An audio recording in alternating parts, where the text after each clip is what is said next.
हाँ जी, तो प्यारे प्यारे इस्लामी भाई और उनकी बहनों, उम्मीद करता हूँ कि आप सब लोग खैरियत से होंगे।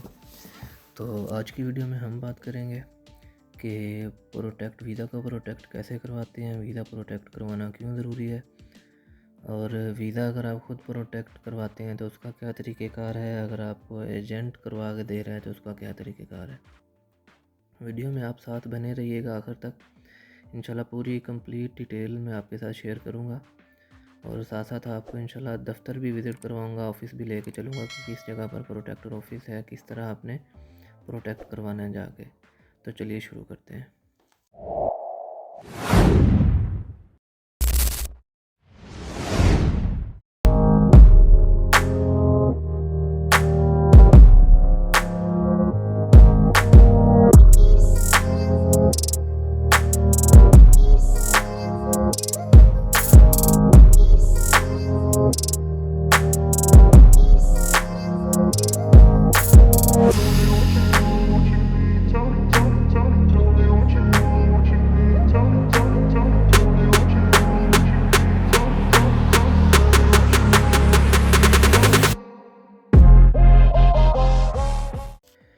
सबसे पहले हम बात कर लेते हैं कि अगर आप ख़ुद प्रोटेक्ट करवाने जा रहे हैं अपना वीज़ा, तो उसके लिए डॉक्यूमेंटेशन कौन कौन सी चाहिए। तो पासपोर्ट आपका ओरिजिनल चाहिए, original CNIC, visa, work permit चाहिए, कॉन्ट्रैक्ट या ऑफ़र लेटर चाहिए आपको, 2 फ़ोटोज़ आपको चाहिए। और अगर तो आप गैर शादीशुदा हैं तो आपने इंश्योरेंस के लिए अपने वालिद या अपनी वालदा के ID कार्ड की 2 फ़ोटोकॉपीज़ लेके जानी है। और अगर आप शादीशुदा हैं तो आपने अपनी बीवी की ID कार्ड की फ़ोटोकॉपी लेके जानी है साथ, ठीक है। ये जितने भी मैंने आपको डॉक्यूमेंट्स बताए हैं इन सब की आपने 2-2 कॉपीज़ करवा लेनी है, यानी कि 2 सेट बनवा लेने हैं आपने इनके, ठीक है। और उसके बाद आपने चले जाना है प्रोटेक्टर ऑफ़िस में। प्रोटेक्टर ऑफ़िस में जाने के बाद अंदर ही बैंक है, ठीक है। अगर अंदर रश है तो आप बाहर किसी बैंक में भी जमा करवा सकते हैं चालान, वरना आप अंदर भी करवा सकते हैं। तो बैंक से आपने चालान फ़ॉर्म लेना है, वो आपने फ़िलअप करके वहाँ पे देना है और साथ आपने इंश्योरेंस फ़ॉर्म लेना है। दोनों फॉर्म को फिल करके आपने जमा करवाना है। इनके साथ आपने जो 2 फ़ोटो कॉपीज़ के सेट हैं आपके पास, इनमें से एक सेट आपने इनके साथ लगा के तो जमा करवा देना है वहाँ।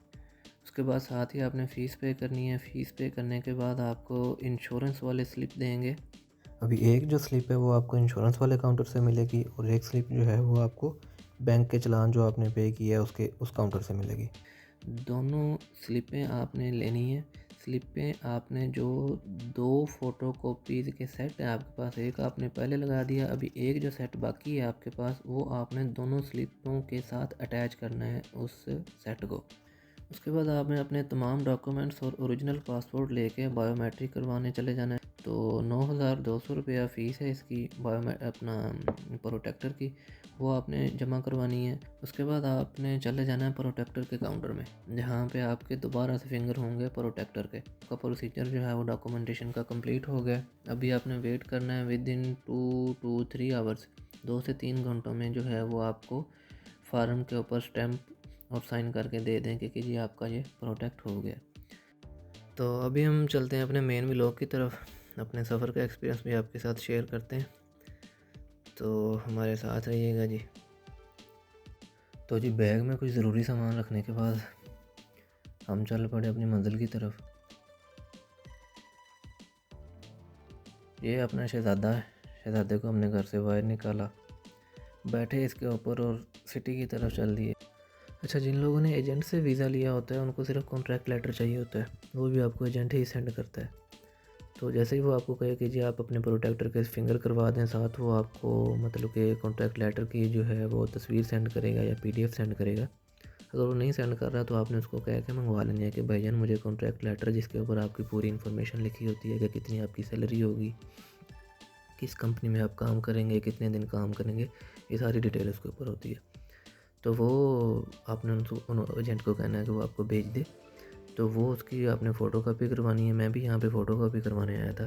फ़ोटोकॉपी करवाने के बाद मैंने शहज़ादे को खड़े किया सिटी वाले घर में, रिक्शा पकड़ा आपके भाई ने और रिक्शे वाले अंकल को बोला कि जी मुझे उतार दें बस स्टैंड पे। बस स्टैंड पे पहुँचने के बाद जी आपके भाई ने लिया जायज़ा चारों साइडों का।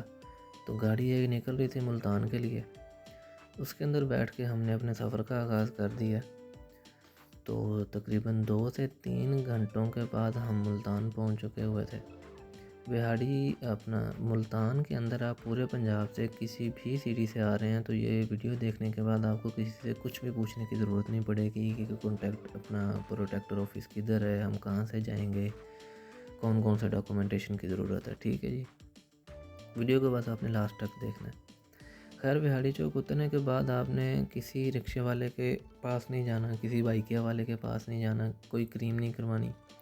सामने मेट्रो स्टेशन है। जब आप बिहाड़ी चौक उतरेंगे, एक साइड पे अटक पंप है, वो सामने आपको नज़र आ रहा होगा फैसल मोवर के अड्डे के पास, और एक साइड पे है मेट्रो स्टेशन।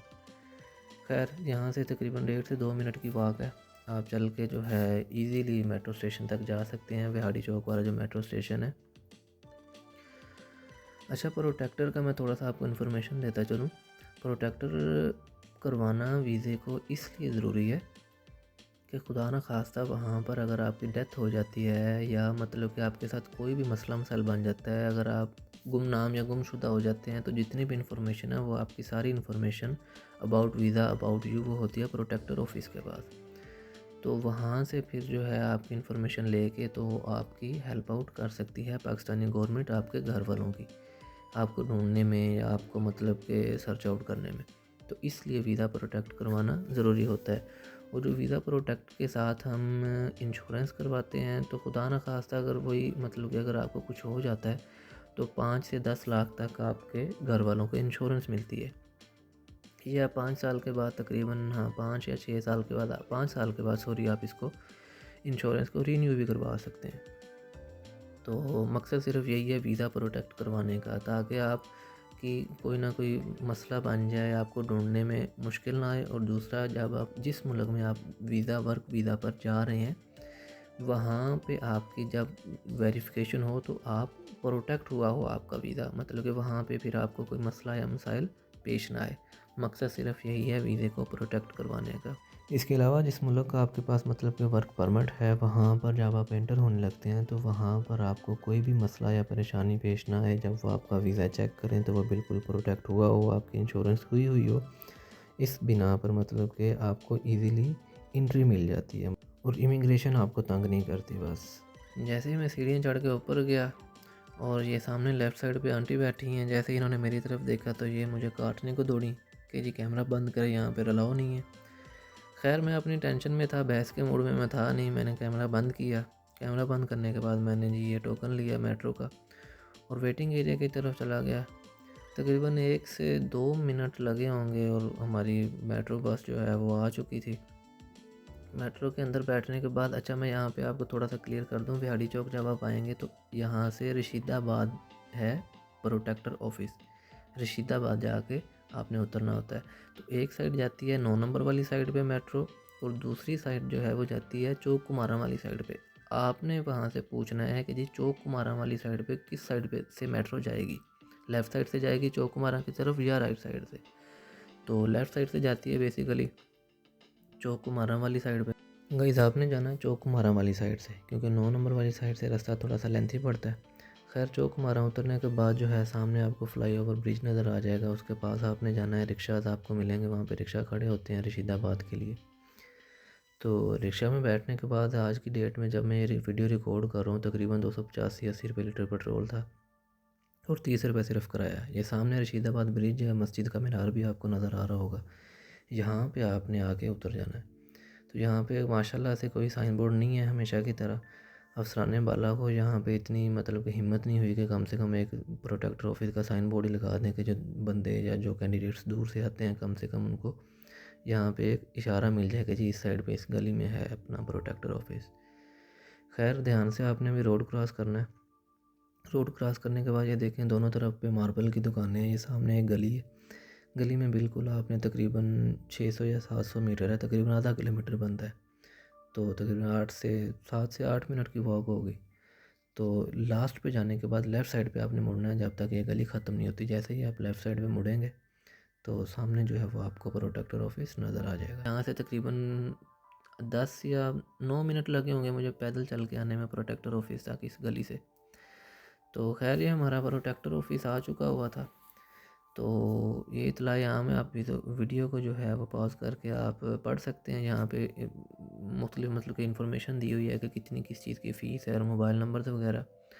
जैसे ही आप एंटर होंगे, लेफ़्ट साइड पे अंकल बैठे होंगे, वो आपसे पूछेंगे कि जी वर्क परमिट आपका किस कंट्री का है। उनको आपने बताना है कि जी मेरा इस कंट्री का है। वो आपको कमरा नंबर बता देंगे 1, 2 या 3। मेरा 3 में था क्योंकि मैं सऊदी अरब जा रहा था। वहाँ मुझे लगा तकरीबन 1 से 1.5 मिनट। मुझसे उन्होंने फ़ार्म लिया, जो मेरे पास कॉन्ट्रैक्ट फ़ार्म था, जो मुझे एजेंट ने भेजा था, वो मैंने उनको दिया। उन्होंने मेरे दोनों हाथों के थंब के फिंगरप्रिंट लिए और मुझे कहा कि जी आप जाएँ। 1 से 1.5 मिनट लगा तकरीबन। खैर वहाँ से मैंने फिर से रिक्शा लिया जी, रिक्शा लेके मैं चौक कुमारा वाला उतरा दोबारा से। चौक कुमारा उतरने के बाद ये सामने फिर से मेट्रो स्टेशन आ गया। मेट्रो स्टेशन एंटर हुए, टोकन लिया, टोकन ले गए तो हम चल पड़े बिहाड़ी चौक की जानिब। साथ साथ आपको दिखाने का, आपको बताने का मकसद ये है कि जो लोग नए आ रहे हैं या जो लोग पहली दफ़ा आ रहे हैं, उनको ताकि सारी की सारी लोकेशन जो है वो समझ आ जाए कि किस किस तरह उन्होंने जाना है। ठीक है, प्रोटेक्टर ऑफिस में। खैर यहाँ से हमारी गाड़ी आ चुकी थी। गाड़ी के अंदर बैठे कि भाई जी यहाँ पे होगी हमारे साथ थोड़ी सी स्ट्रेटजी। मैंने उतरना था बिहाड़ी चौक, तो बस वाला मुझे कहीं आगे ले गया। क्योंकि आपने भी शायद कहीं, अगर आप पहले भी मेट्रो में मुल्तान वाली में बैठे हैं, अगर कि मुल्तान से मेरा जो है वो लोग कोई बंदा देख रहा है, तो जो गाड़ियाँ जाती हैं बिहाड़ी चौक से इस साइड की जानिब, चौक कुमारा वाले की जानिब, उनके स्पीकर जो है वो बिल्कुल ठीक हैं। और जो चौक कुमारा से जाती हैं बिहाड़ी चौक की जानिब, उनके स्पीकर ख़राब हैं। क्योंकि मैं तो 2-3 दफ़ा गया हूँ, मेरे साथ तो तीनों दफ़ा इसी तरह ही हुआ है। चौक कुमारा जाने वाली गाड़ी के स्पीकर बिल्कुल ठीक थे, और जो वहाँ से वापस बिहाड़ी चौक वाली साइड पे आ रही थी उसके ख़राब थे। खैर मुझे पता नहीं चला, तो गाड़ी वाला जी मुझे ले गया आगे, बिहाड़ी चौक से आगे को मेरा ख्याल है पीपल कॉलोनी चौक है वहाँ पे। वहाँ से फिर से उतरे जी, उतर के दूसरी साइड पे खड़े हुए, दूसरी साइड पे हमारी गाड़ी है, दूसरी साइड में फिर बैठे और फिर से वापस बिहाड़ी चौक की जानिब। इसलिए जब भी आपने मेट्रो में बैठना है तो थोड़ा सा कान खोल के बैठना है, मेरी तरह नहीं बैठना गूंगे बन के, बहरे बन के। ठीक है, जैसे ही आपका स्टॉप है आपने उतर जाना है। काफ़ी यहाँ पे रश भी होता है बिहाड़ी चौक में, क्योंकि मेन अड्डा इधर ही है। तो आपने जो है पहले मुसाफिरों को उतरने देना है बस से, उसके बाद आपने एंट्री मारनी है गाड़ी में। मैं हमेशा भूल जाता हूँ, हमेशा मैं ऊपर ही रख देता हूँ ये, अंदर इस तरह सिक्का आपने डालना होता है मशीन के अंदर। डालने के बाद जी है हम निकले वापस मेट्रो स्टेशन से बिहाड़ी चौक की जानिब, मुल्तान बिहाड़ी चौक की जानिब। यहाँ से हमें जी मिल गई थी बस एक अपनी सिटी की, बिहाड़ी की। फिर से हमारी तकरीबन 2 से 3 घंटे की ये फ़्लाइट है, 2 से 3 घंटे का सफ़र है जी। खैर रोड काफ़ी टूटा हुआ है, इसलिए काफ़ी ज़्यादा टाइम लग जाता है मुल्तान से बिहाड़ी पहुँचते पहुँचते। तो तकरीबन 2-2.5 घंटों के बाद हम बिहाड़ी पहुँच चुके हुए थे, और मुझे पहुँचते पहुँचते ये फुल रात हो चुकी हुई थी, आप देख सकते हैं। खैर फिर मैंने जो है ना वो पैदल मार्च ही शुरू कर दी घर की तरफ, क्योंकि मैं काफ़ी थक चुका हुआ था बैठ के सफ़र करके। तो देखें काफ़ी रात हो चुकी है, आपके लिए देखें मैंने कितनी तगोदो की है। उम्मीद है कि आपको आज की मेरी वीडियो ज़रूर पसंद आई होगी और आपके लिए काफ़ी इन्फॉर्मेटिव भी रही होगी। चैनल को ज़रूर सब्सक्राइब कीजिएगा और बेल आइकन को भी दबा दीजिएगा, ताकि मेरी हर आने वाली नई वीडियो आप तक सबसे पहले पहुँचे। अपना ख्याल रखिएगा, दुआओं में याद रखिएगा। अल्लाह हाफ़िज़।